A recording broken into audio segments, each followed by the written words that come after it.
प्रश्नावली 1.1 प्रश्न नंबर 1। निम्नलिखित संख्याओं का एचसीएफ ज्ञात करने के लिए यूक्लिड विभाजन एल्गोरिथम का प्रयोग कीजिए। पार्ट फर्स्ट 135 और 225, सेकंड 196 और 38,220, थर्ड 867 और 255। तो आइए पहले फर्स्ट पार्ट करते हैं कि यूक्लिड विभाजन प्रमेयिका का प्रयोग करके 135 और 225 का एचसीएफ ज्ञात कर 225 और 135 135 एकम 135 जीरो। तो यहाँ पर यूक्लिड विभाजन एल्गोरिथम से 225 बराबर 135 गुणा 1 प्लस 90। यहाँ R 0 नहीं है, इसलिए 135 और 90 के लिए फिर से यूक्लिड विभाजन प्रमेय का रिपीट होगी।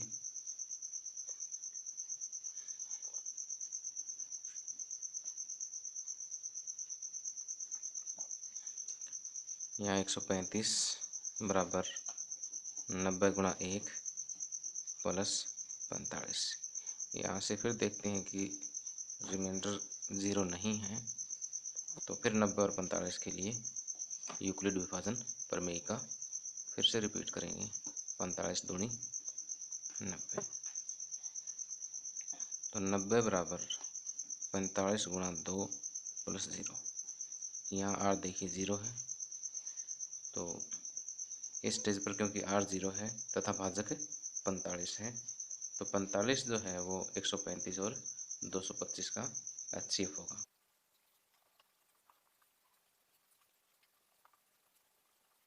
क्योंकि यहाँ शेषफल 0 है तथा भाजक 45 है, इसलिए एचसीएफ ऑफ 135 एंड 225 क्या होगा 45।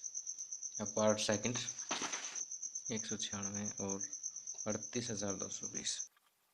यहाँ हम देखते हैं कि 38,220 196 से बड़ा है, इसलिए 38,220 को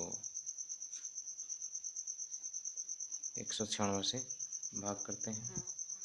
196 एकम 196,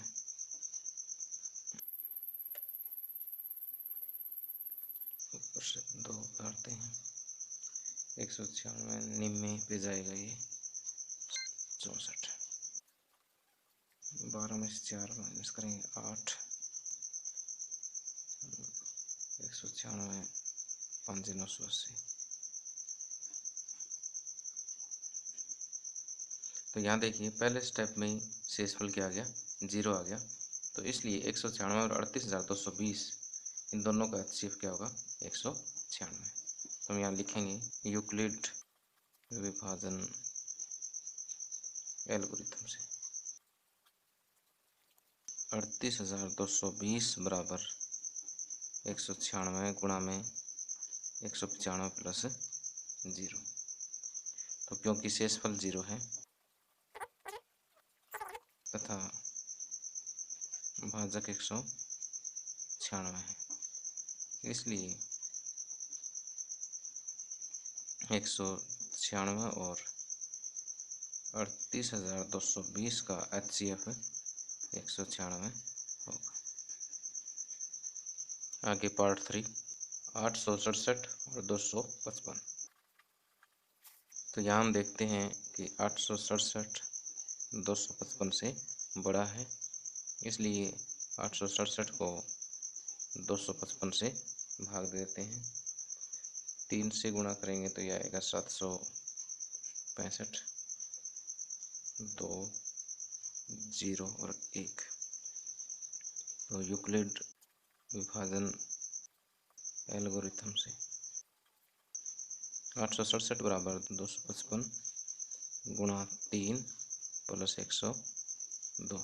यहाँ R is not equal to 0, तो फिर से प्रोसेस रिपीट कर दीजिए 255 और 102 के लिए। 102 दूनी 204। तो यहाँ 255 बराबर लिखेंगे 102 गुणा 2 प्लस 51। फिर से R 0 नहीं है तो प्रोसेस फिर रिपीट हो जाएगा। 102 51 दूनी 102। 102 बराबर 51 गुणा 2 प्लस 0। तो क्योंकि यहाँ शेषफल शून्य है, शेषफल शून्य है तथा भाजक 51 है, इसलिए 867 और 255 का HCF 51 होगा। आगे क्वेश्चन 2, दर्शाइए कि कोई भी धनात्मक विषम पूर्णांक 6 या 6 या 6 के रूप का होता है जहाँ Q कोई पूर्णांक है।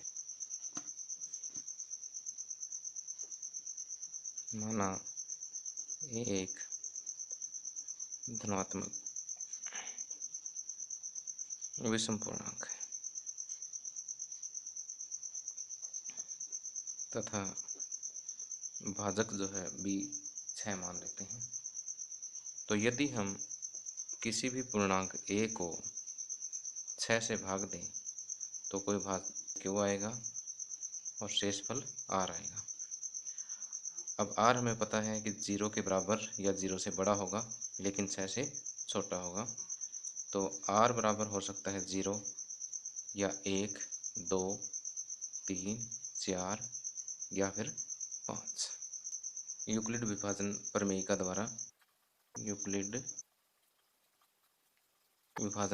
द्वारा A बराबर 6Q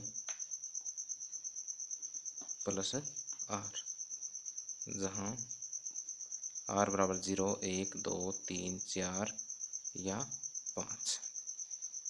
इसलिए A जो है वो किस किस रूप का हो सकता है। A संख्याओं 6Q के रूप का हो सकता है। यदि R बराबर हम 0 लें, R बराबर 1 लें तो 6Q प्लस 1, R बराबर 2 लोगे तो 6Q प्लस 2, R बराबर 3 लेते हैं तो 6Q प्लस 3, R बराबर 4 लेते हैं तो 6Q प्लस 4, R बराबर 5 लेते हैं तो 6Q प्लस 5 तो के रूप का हो सकता है।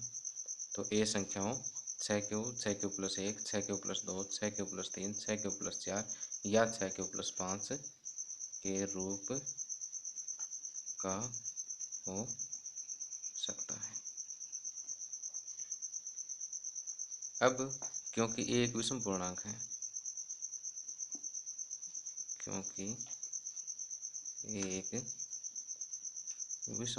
है, इसलिए ये यहाँ देखिए 6Q प्लस 2 और 6Q प्लस 4 तीनों में हम 2 कॉमन ले सकते हैं। जैसे 6Q को मैं लिख सकता हूँ 2 गुणा 3Q, 6Q प्लस 2 को लिख सकता हूँ 2 गुणा में 3Q प्लस 1, और 6Q प्लस 4 को लिख सकता हूँ 2 गुणा 3Q प्लस 2। इन तीनों में हम देख रहे हैं कि 2 एक गुणनखंड है, 2 एक गुणनखंड है तो 2 से विभाज्य है, और 2 से विभाज्य है तो ये तीनों क्या है, सम है। तो A क्योंकि विषम पूर्णांक है इसलिए ये इन तीनों के रूप का नहीं हो सकता। क्योंकि A एक विषम पूर्णांक है इसलिए ये है 6Q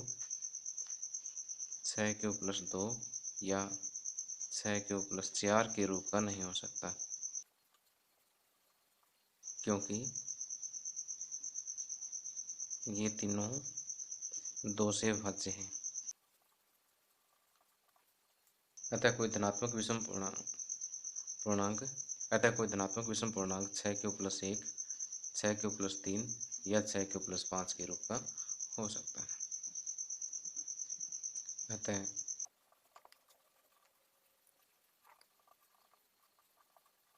अतः कोई धनात्मक पूर्णांक 6Q प्लस 1, 6³ + 3 या 6³ + 5 के रूप का होगा।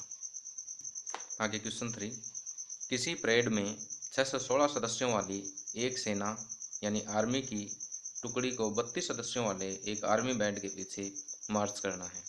दोनों समूह को समान संख्या वाले स्तंभों में मार्च करना है। उन स्तंभों की अधिकतम संख्या क्या है जिनमें वे मार्च कर सकते हैं? स्तंभों की अधिकतम संख्या 616 और 32 का HCF होगा। स्तंभों की अधिकतम संख्या बराबर 616 और 32 का HCF होगी। तो आइए 616 और 32 का HCF ज्ञात करते हैं। तो यहाँ हम देखते हैं कि 616 बड़ा है 32 से, इसलिए 616 को और 32 का HCF ज्ञात करते हैं। 32 एकम 32,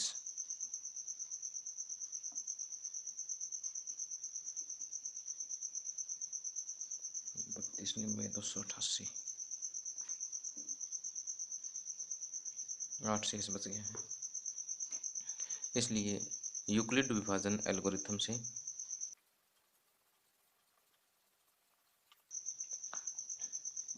616 बराबर 32 × 19 + 8, यहाँ R 0 के बराबर नहीं है, इसलिए प्रोसेस रिपीट हो जाएगा।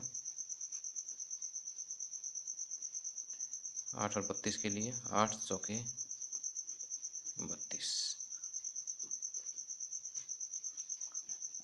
32 बराबर 8 × 4 + 0, यहाँ रिमाइंडर क्योंकि 0 आ गया है, इसलिए 32 और 216 का HCF 8 होगा, क्योंकि यहाँ शेषफल 0 है और भाजक 8 है।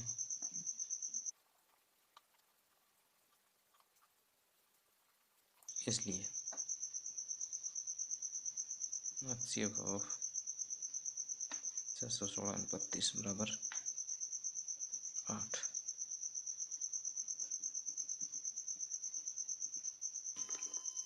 आगे क्वेश्चन 4, यूक्लिड विभाजन प्रमेयिका का प्रयोग करके दर्शाइए कि किसी धनात्मक पूर्णांक का वर्ग किसी पूर्णांक m के लिए 3m या 3m + 1 के रूप का होता है। यहाँ मान लेते हैं कि a एक धनात्मक पूर्णांक है।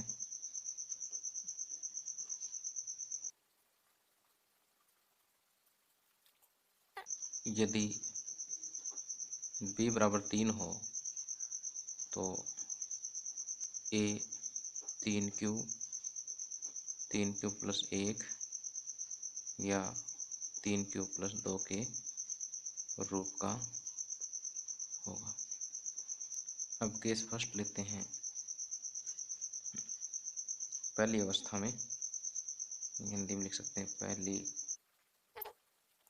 यदि a बराबर 3q हो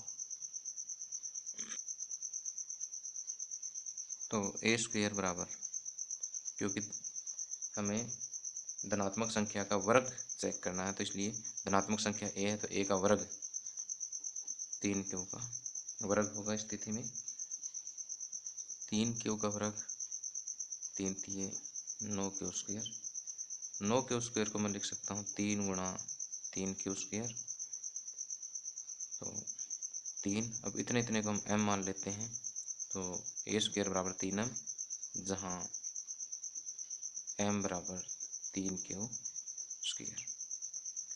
अब दूसरे केस में या दूसरी अवस्था में यदि a बराबर 3q + 1 लें, यदि a बराबर 3q + 1 हो तो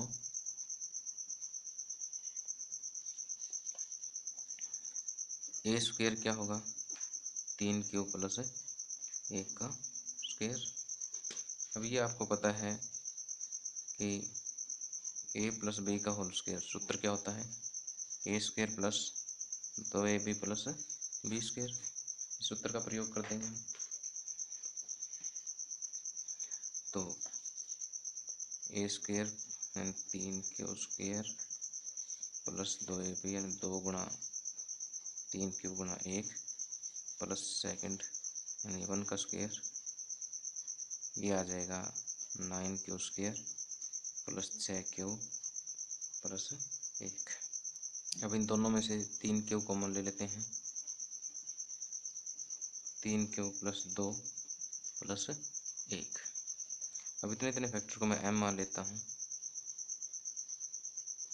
3m प्लस 1, जहाँ m बराबर क्यू इंटू 3 क्यू प्लस। अब तीसरी अवस्था में a बराबर 3 क्यू प्लस 2, तो a स्क्वायर बराबर क्या होगा 3 क्यू प्लस 2 का होल स्क्वायर। यहाँ पे फिर a प्लस बी का होल स्क्वायर का सूत्र लगाएंगे। 3 क्यू² प्लस 2 गुणा 3 क्यू गुणा 2 प्लस 2 का स्क्वायर। 3 क्यू² यानी 9 क्यू² प्लस 3 दूनी 6 दूनी 12 क्यू प्लस 4। यहाँ देखिए 9 क्यू² प्लस 12 क्यू, 4 को मैं लिख सकता हूँ 3 प्लस 1। इन पहले 3 में से मैं 3 कॉमन ले लेता हूँ। 3 q plus 4 q plus 1 plus 1, 3m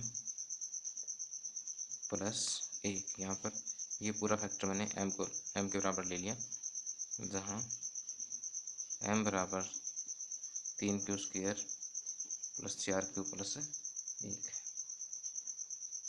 तो यहाँ देखिए तीसरे केस में भी ये किसके रूप का आया 3m प्लस 1 के रूप का।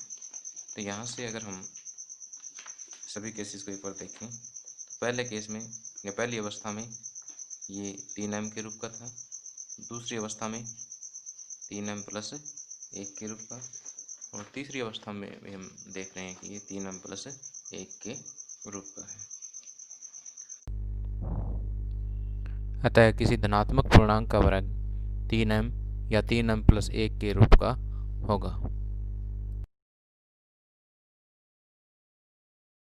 क्वेश्चन 5, यूक्लिड विभाजन प्रमेयिका का प्रयोग करके दर्शाइए कि किसी धनात्मक पूर्णांक का घन 9m, 9m प्लस 1 या 9m प्लस 8 के रूप का होता है। माना a एक धनात्मक पूर्णांक है,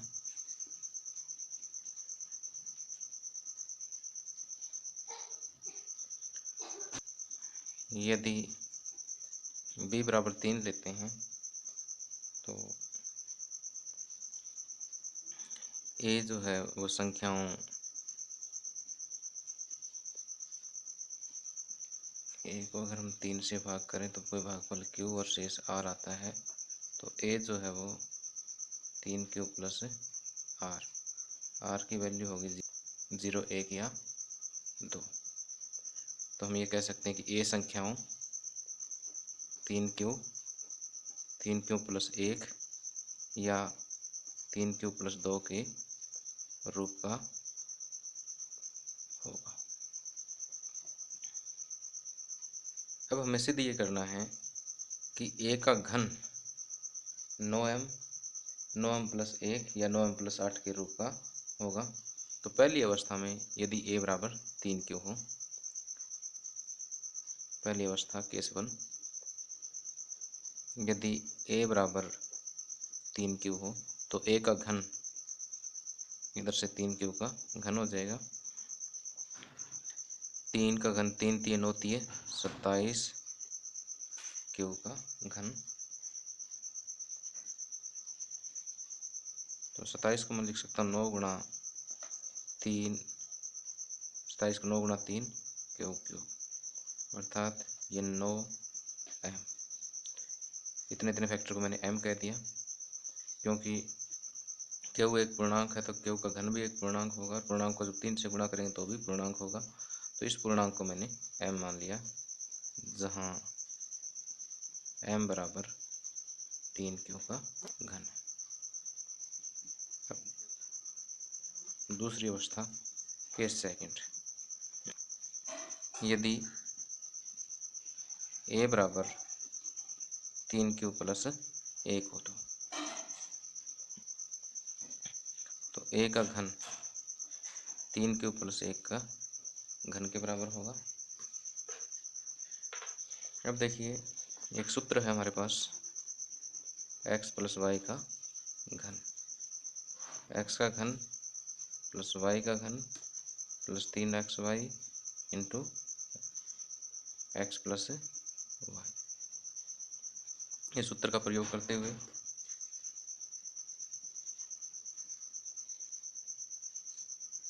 3q का घन प्लस y की जगह 1 का घन प्लस 3 गुणा 3q y की जगह 1 गुणा 3q प्लस 1, तो ये हो जाएगा 3q का घन 3 3 होती है 27 प्लस 1 का घन 1 प्लस 3 3 9 q गुणा 3q प्लस 1। अब ये दोनों फैक्टर देखिए, इन दोनों में से हम 9 कॉमन लेंगे। चलो एक स्टेप और कर लेते हैं। 27 क्यू प्लस 1 प्लस 9 क्यू को अंदर मल्टीप्लाई कर दीजिए 3q स्क्वायर प्लस में क्यू। इन दोनों फैक्टर में से 9 कॉमन ले लीजिए 3q cube plus 3q square plus Q plus ये वाला 1। अब इसको हम 9m प्लस 1 लिख सकते हैं, जहाँ m जो है ये पूरा वेक्टर है, जहाँ m बराबर 3q cube plus 3q square plus Q है। तीसरी अवस्था में केस थर्ड, यदि a बराबर 3q प्लस 2 हो तो a का घन 3q प्लस 2 के घन के बराबर होगा। फिर वही फार्मूला हम यूज़ करेंगे, X cube plus Y cube बराबर X cube plus Y cube plus 3xy into X plus Y. X cube plus Y cube plus 3xy into X plus Y. 3 3 होती है 27 क्यूब का स्क्वायर प्लस में 8 3 3 9 दूनी 18 cube गुणा 3q plus 2। 27 cube plus में 8 plus 18 गुणा cube को अंदर मल्टीप्लाई कर दीजिए 3q स्क्वायर प्लस 2q। अब इन दोनों फैक्टर में से 9 कॉमन ले लेते हैं। 9 कॉमन लेंगे तो 9 30 27 क्यूब प्लस 9 दूनी 18